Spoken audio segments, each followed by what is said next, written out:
तक आपकी लड़ाई लड़ेगा।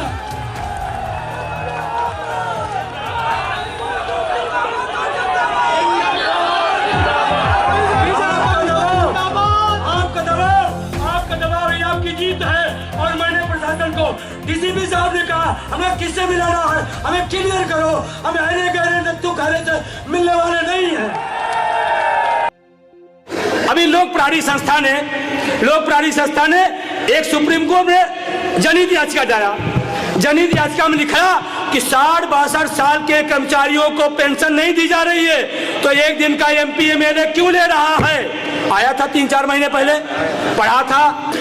जब उस लोक प्राणी संस्था ने, लखनऊ के हमारे शुक्ला जी हैं, भूतपूर्व आईएएस है, हम लोग संपर्क में रहते हैं, हम उधर से भी दबाव बनाने का उनसे प्रयास करते हैं। उन्होंने कहा, तो ये जेटली साहब ने कहा, सुप्रीम कोर्ट खबरदार, देश का पैसा कहां खर्च होगा ये संसद तय करे, आप इसमें इंटरफेयर न करिए। ये हमारे देश के वित्त मंत्री ने बोला। और दुर्भाग्य उसी वित्त मंत्री ने, जो आज वित्त मंत्री की हैसियत अगर उनको मिली है, उसी सुप्रीम कोर्ट की वकालत की हैसियत से आप खड़े हुए आज, उसी सुप्रीम कोर्ट को आप कह रहे हो।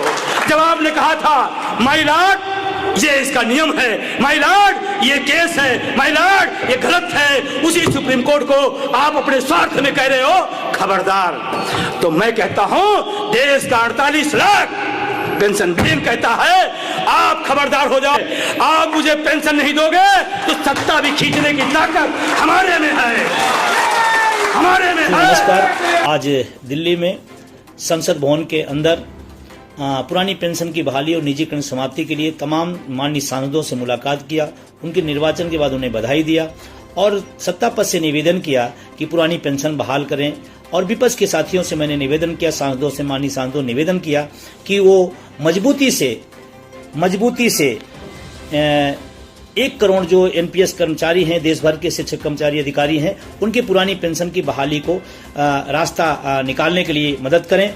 और माननीय विपक्ष के नेता माननीय राहुल गांधी जी से स्पेशली मुलाकात करके उनसे सारी बातें पहले से उन्हें अवगत था। और मेरी मुलाकात के बाद उन्होंने कहा कि नहीं, ये विषय महत्वपूर्ण रहा और पूरे चुनाव में भी बहुत प्रभावित किया है।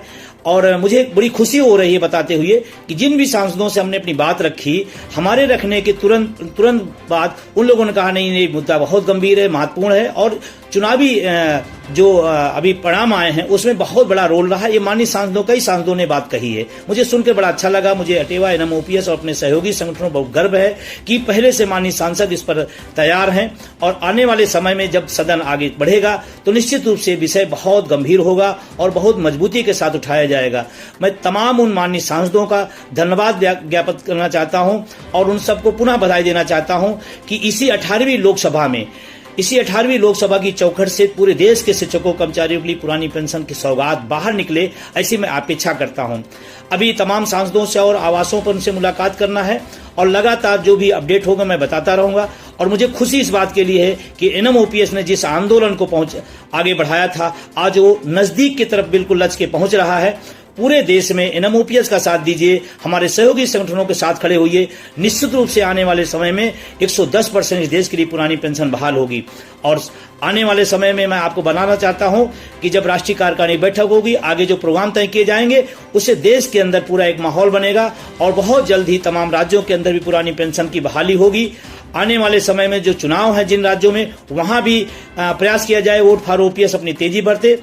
आज तमाम सांसदों के बीच में ये विषय कौतूहल का रहा, ये विषय चर्चा का रहा कि पुरानी पेंशन एक बड़ा विषय है, महत्वपूर्ण विषय है और उनका विषय है जो इस देश के विकास में अपना जो भी सरकार की योजनाएं जाती हैं उसको जमीन पर उतारने का काम करते हैं। तो तमाम सांसदों ने इस बात को रखा और आने वाले टाइम में आश्वासन दिया है कि विपक्ष के लोगों ने कहा हम रखेंगे।